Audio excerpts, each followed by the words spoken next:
জনাইছো আজি ৰাতিপুৱাৰ প্ৰথমটো ব্ৰেকিং নিউজ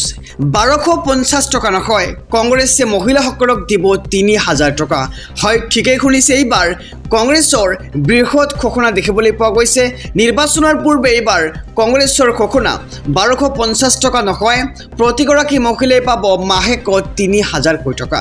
কংগ্ৰেছ চৰকাৰ আহিলে মহিলাক 3000 টকা দিয়াৰ ঘোষণা কৰা হৈছে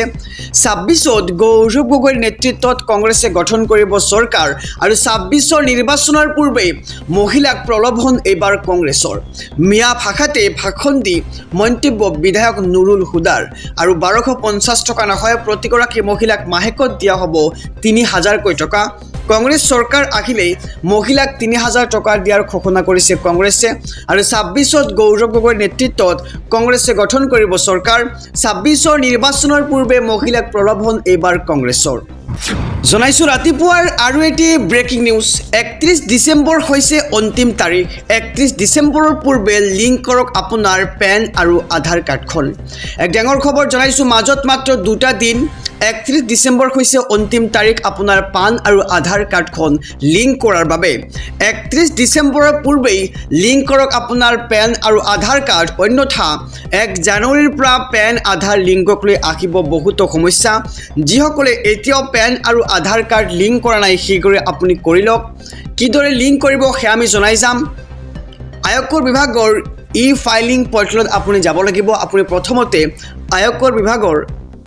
যি পৰ্টেল আছে ই ফাইলিং নামৰ তাতে যাব লাগিব ইয়াৰ পিছত পেন নম্বৰ আৰু আধাৰ নম্বৰ সন্নিবিষ্ট কৰিব লাগিব ইয়াৰ পিছতে আপোনালৈ আহিব এটা বিশেষ OTP আৰু ইয়াৰ পিছত লিংক আধাৰ অপচনলৈ আপুনি যাব লাগিব পেন আৰু আধাৰৰ সম্পূৰ্ণ তথ্য আপুনি সন্নিবিষ্ট কৰিব লাগিব ইয়াৰ পিছত কনফাৰ্ম অপচনত ক্লিক কৰাৰ পিছতে লিংক হ'ব আপোনাৰ পেন আৰু আধাৰ কাৰ্ডখন আমি পুনৰবাৰ জনাম যে 31 ডিসেম্বৰ হৈছে অন্তিম তাৰিখ পেন আৰু আধাৰ কাৰ্ড লিংক কৰাৰ বাবে অন্যথা 1 জানুৱাৰীৰ পৰা আপুনি পেন আধাৰক লৈ বহুত সমস্যাত পৰিব আৰু কিদৰে কৰিব আপোনাৰ পেন আৰু আধাৰ কাৰ্ডখন লিংক আমি জনাই গৈছো যে কিদৰে কৰিব পেন আৰু আধাৰ কাৰ্ডখনৰ লিংক আয়কৰ বিভাগৰ ই ফাইলিং পৰ্টেলত আপুনি যাব লাগিব ইয়াৰ পিছত পেন নম্বৰ আৰু আধাৰ নম্বৰ সন্নিবিষ্ট কৰিব লাগিব ইয়াৰ পিছত আপোনালৈ আহিব এটা বিশেষ OTP ইয়াৰ পিছত লিংক আধাৰ অপচনলৈ যাব লাগিব আপুনি OTP দি লিংক আধাৰ অপচনটোত যাব লাগিব পেন আৰু আধাৰৰ সম্পূৰ্ণ তথ্য সন্নিবিষ্ট কৰিব লাগিব ইয়াৰ পিছত কনফাৰ্ম অপচনত ক্লিক কৰাৰ পিছতে লিংক হ'ব আপোনাৰ পেন আৰু আধাৰ কাৰ্ড দুখন জনাইছো আৰু এটি ব্ৰেকিং নিউজ আজি অসমলৈ আহিব দেশৰ গৃহমন্ত্ৰী অমিত শাহ আৰু আজি অসমলৈ আহি কেইবাটাও বিশেষ কাৰ্যসূচী সম্পূৰ্ণ কৰিব দেশৰ গৃহমন্ত্ৰীগৰাকী অসমত কেইবাটাও কাৰ্যসূচীত অংশগ্ৰহণ কৰিব দেশৰ গৃহমন্ত্ৰীগৰাকীয়ে বৰদবা প্ৰকল্প উদ্বোধন কৰিব গৃহমন্ত্ৰী অমিত শাহে মহাপুৰুষ শ্ৰীমন্ত শংকৰদেৱৰ জন্মস্থান বৰদবাক আটকধুনীয়াকৈ সজোৱা হৈছে আৰু অত্যন্ত সুন্দৰ প্ৰকল্প নিৰ্মাণ হৈছে বৰদবাত 5000ৰো দৰ্শক একেলগে বহিব পৰাকৈ অডিটৰিয়াম নিৰ্মাণ কৰা হৈছে অসমত আৰু গৃহমন্ত্ৰী অমিত শাহে উদ্বোধন কৰিব এই আটকধুনীয়া অডিটৰিয়ামখন আৰু ডিব্ৰুগড়ত অসম বিধানসভাৰ সভাত চৌহদৰ আধাৰশিলাও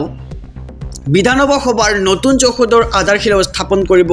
গৃহমন্ত্ৰীগৰাকী আৰু আজি অসমলৈ আহিব দেশৰ গৃহমন্ত্ৰী অমিত শাহ আহিয়েই কেইবাটাও কাৰ্যসূচীত অংশগ্ৰহণ কৰিব দেশৰ গৃহমন্ত্ৰীগৰাকীয়ে আৰু বৰদবাত প্ৰকল্প উদ্বোধন কৰিব গৃহমন্ত্ৰী অমিত শাহে জনাইছো আৰু এটি ব্ৰেকিং নিউজ ডাঙৰ খবৰ 4,78,992 গৰাকীৰ নাম কৰ্তন আপোনাৰো নাম কৰ্তন হৈছে নেকি ভোটাৰ তালিকাৰ পৰা যদিহে হৈছে তেন্তে আপুনি 1950 নম্বৰ ডায়াল কৰি এতিয়াই দিয়ক অভিযোগ আৰু কিদৰে কি কৰিব সবিশেষ জনাইছো খচৰা ভোটাৰ তালিকাৰ পৰা 4,78,992 গৰাকীৰ ভোটাৰৰ নাম কৰ্তন কৰা হৈছে আৰু ৰাজ্যত 2,51,09,754 গৰাকীৰ ভোটাৰ আৰু 4,78,992 গৰাকীৰ কৰ্তন কৰা হৈছে নাম 5,23,580 গৰাকী 680 গৰাকী ভোটাৰে সলনি কৰিছে নিজৰ ঠিকনা আৰু আপোনাৰো ঠিকনা পৰিৱৰ্তন কৰিছে নেকি আপুনি যদি কৰিছে তেন্তে আপোনাৰ নাম কৰ্তন হ'ব পাৰে যদি হে কৰ্তন হৈছে তেন্তে আপুনি 1950 নম্বৰ ডায়াল কৰি দিব পাৰিব অভিযোগ আৰু ভোটাৰ তালিকাত কিদৰে অন্তৰ্ভুক্ত কৰিব নাম শীঘ্ৰেই অন্তৰ্ভুক্ত কৰাওক আপোনাৰ সন্তানৰ নাম ভোটাৰ তালিকাত আৰু 22 জানুৱাৰীৰ ভিতৰতে দিব পাৰিব আপুনি অভিযোগ 1950ত আপুনি দিয়ক অভিযোগ আৰু কাৰোবাৰ আপত্তি থাকিলেই শীঘ্ৰেই দাখিল কৰক অভিযোগ ফেব্ৰুৱাৰীৰ 10 তাৰিখে প্ৰকাশ পাব চূড়ান্ত ভোটাৰ তালিকা আৰু অনলাইনত নাম চাবৰ বাবে voters.eci.gov.in পৰ্টেলত আপুনি লগইন কৰক আকৌ জনাইছোঁ পৰ্টেলটো voters.eci.gov.in পৰ্টেল আৰু খুচৰা ভোটাৰ তালিকাৰ পৰা 4,78,992 গৰাকী ভোটাৰৰ নাম কৰ্তন কৰা হৈছে আৰু 4,78,092 গৰাকীৰ নাম কৰ্তন ইতিমধ্যে কৰা হৈছে আৰু 5,23,680 গৰাকী ভোটাৰে সলনি কৰিছে নিজৰ ঠিকনা আৰু যাৰ বাবে কৰ্তন কৰা হৈছে নাম জনাইছোঁ আৰু এটি ব্ৰেকিং নিউজ ডাঙৰ খবৰ 26ৰ নিৰ্বাচনলৈ সাজু হৈছে অখিল গগৈ ধেমাজিত লোকৰ যোগদান ৰাইজৰ দলত এক ডাঙৰ খবৰ জনাইছোঁ সমগ্ৰ ৰাজ্যবাসীক 26ৰ নিৰ্বাচনলৈ সাজু হৈছে অখিল গগৈ নেতৃত্বাধীন ৰাইজৰ দল ধেমাজিত ৰাইজৰ দলৰ বৃহৎ যোগদান কাৰ্যসূচী ভিন্ন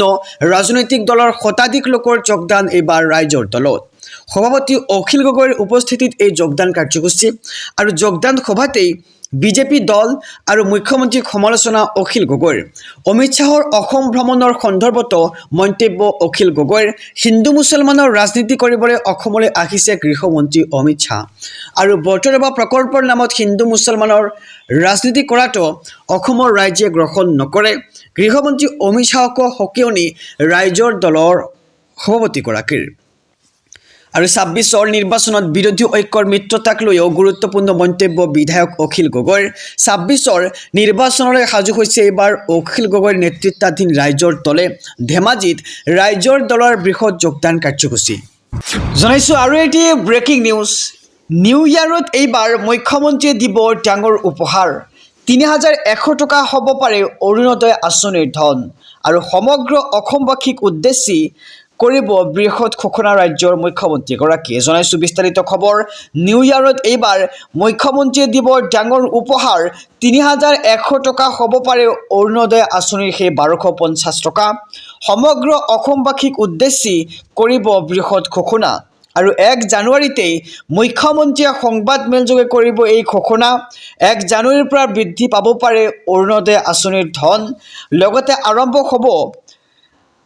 লগতে আৰম্ভ হ'ব বাবু আঁচনি ৰেচনত আছে নতুন নিয়ম আৰু অসমবাসীৰ বাবে নতুন চিন্তা নতুন পৰিকল্পনাৰ কথা ঘোষণা কৰিব ৰাজ্যৰ মুখ্যমন্ত্ৰীগৰাকীয়ে আৰু এইখন চৰকাৰে দিয়া প্ৰতিশ্ৰুতি 100% পালন কৰিছে নিউ ইয়াৰত এইবাৰ মুখ্যমন্ত্ৰীয়ে দিব ডাঙৰ উপহাৰ 3,100 টকা হ'ব পাৰে অৰুণোদয় আঁচনিৰ ধন